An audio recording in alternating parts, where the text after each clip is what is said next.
নাম তিলক কলিতা, দেউতাৰ নাম ভদ্ৰেশ্বৰ কলিতা, পিতাৰ মাতাৰ নাম প্ৰেমদা কলিতা। মই হৰগৌৰী মন্দিৰত পূজা কৰোঁ। বিশ্ববাসী বুলি নকওঁ, আমাৰ এইখিনি ওচৰে পাঁজৰে 20-25খন গাঁৱৰ মানুহে জানে মই যি শিৱ পূজা কৰি চলি আছোঁ, মা কালী পূজা কৰি চলি আছোঁ। মানুহৰ কিবা কিবি চাবহে মানুহক চাই দিওঁ, কোনো ডিমাণ্ড নাই, কোনো দাবী নাই। যি সোধে মই ক'লে মোক ৰজি ৰুটি দি থৈ যায়, কোনোবাই বেছি দি যায়, কোনোবাই কম দি যায়, মোৰ ক'ব লগা নাই। যোনে দি থৈ যায় সেয়ে মই সন্তুষ্ট। এনেকৈ মই সংসাৰখন পালি চলি আছোঁ। মই বিচাৰিছোঁ শিৱৰ মই এটা ভাল মেছেজ আধ্যাত্মিক শক্তিৰে মই ধ্যান যোগে পোৱা এটা মেছেজ দিব ইচ্ছা কৰিছোঁ। শাওণৰ মাহটো চব মনুষ্যই আমাৰ পালে, নাৰী পুৰুষ গোটেইবিলাকে পালে শিৱক আৰাধনা কৰি খুব শান্তি পায়। তেওঁক আৰাধনা কৰোঁতে এটাই কাম কৰক, শাওণৰ মাহটো মিঠাতেল বৰ্জন কৰক, ঘৰে ঘৰে মিঠাতেল বাদ দিয়ক, দি শিৱক আৰাধনা কৰক। প্ৰত্যেক সোমবাৰে এটা বেলপাত লওক আৰু চন্দনেৰে এটা মাজৰ বেলপাতটো তিলক কৰক, 3টা বেলপাতৰ মাজতো তিলক কৰক।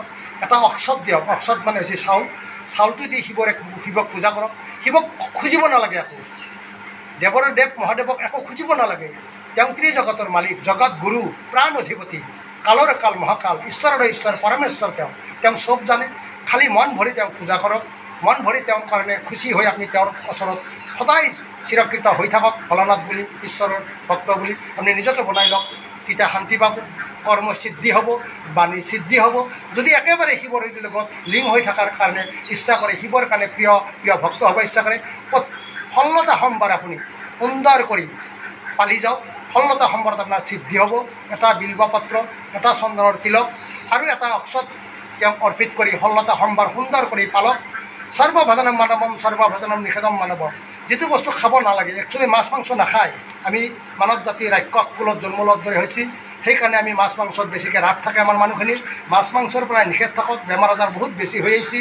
আপুনি নিৰামিষ ভোজন কৰক। শাওণৰ মাহত দুধ ভোজন নিষেধ কৰক, দুধ মানে গাখীৰটো বৰ্জন কৰক। শাওণৰ মাহৰ গাখীৰ বিষাক্ত হয়, মানুহে খায়ে শকত, কিন্তু বেমাৰ উৎপন্ন হয় তাৰ পৰাই, বিভিন্ন ধৰণে বেমাৰ হয়। শাওণৰ মাহৰ গাখীৰ জল বৰ্জন কৰিব লাগে, জলত দি দিব লাগে, জলত দিলে খুব ধৰ্ম হয়।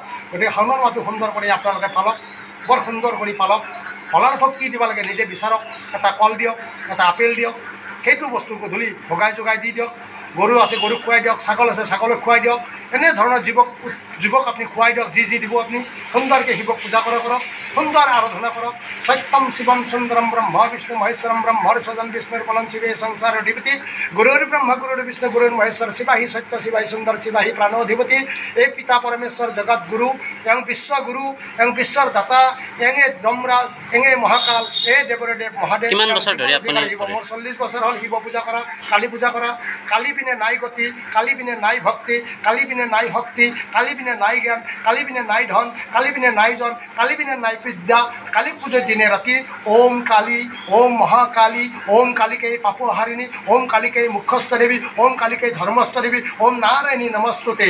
সতী শক্তি মহাশক্তি নাৰী শক্তি হৈছে সত্য, আৰু আমাৰ সত্য হৈছে মৃত্যু। ইয়াত বাহিৰে দুনিয়াত একো নাই। আহিছোঁ লংকা, যাম লংকা, মাজতে থাকিব পাকা ঘৰ দুৱাৰ, হাই সংসাৰ কৰি যাব। কাৰো সংসাৰ কাৰো লগত নাযায়, কাৰো ঘৰ কাৰো লগত নাযায়, কাৰো সম্পত্তি কাৰো লগত নাযায়। আহিছোঁ লংকা, যাম লংকা।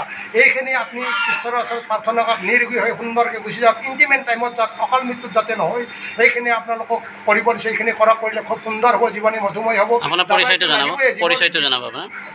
মোৰ নাম তিলক কলিতা, দেউতাৰ নাম ভদ্ৰেশ্বৰ কলিতা, মাৰ নাম প্ৰেমদা কলিতা। মোৰ ঘৰ নলবাৰী ডিষ্ট্ৰিক্ট, দক্ষিণ দিগত।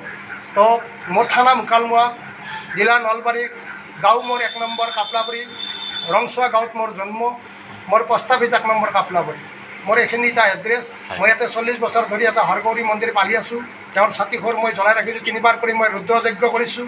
মই ৰুদ্ৰযজ্ঞৰ মিনিং কোনোবাই যদি জানিব ইচ্ছা কৰে মোক সুধি আহক, মিডিয়াৰ আগত ইমান দীঘলীয়াকৈ কোৱাৰ সময় নাই। আৰু যদি শিৱক পূজা কৰাৰ কাৰণে কোনোবাই কিবা সুধিব ইচ্ছা কৰে, মোৰ পৰাই জানি কেনে পাওক। শিৱ মোৰ অকলে নহয়, সাৰা বিশ্ব ব্ৰহ্মাণ্ডৰ বাসী। মই জনা কথাখিনি ভগাই থৈ যোৱাটোৱেই মোৰ ধৰ্ম। মই কোৱা কথাখিনি মানুহৰ মাজত বিলাই দিয়াটোৱেই মোৰ কৰ্তব্য। মোৰ কৰ্তব্য মই পালন কৰি যাম। মোৰ কৰ্তব্য মই সুন্দৰ কৰি পালন কৰি যাম। কোনোবাই কিবা ইচ্ছা কৰে শিকিব, মই শিকাই দিম। কোনোবাই কিবা পালবা ইচ্ছা কৰে শিৱৰ কালিৰ, মই শিকাই দিম। সেই হিচাপে পালক, সেই হিচাপে তেওঁলোকেও পাব। যাব এদিন চবকে লাগিব। ভাল গুণ থৈ, ভাল কৰ্ম কৰি থৈ এই দুনিয়াৰ পৰাই গুচি যাওক, 2 দিনৰ কাৰণে নাম থাকি যাব। মই এইখিনিয়ে ক'ব লগা।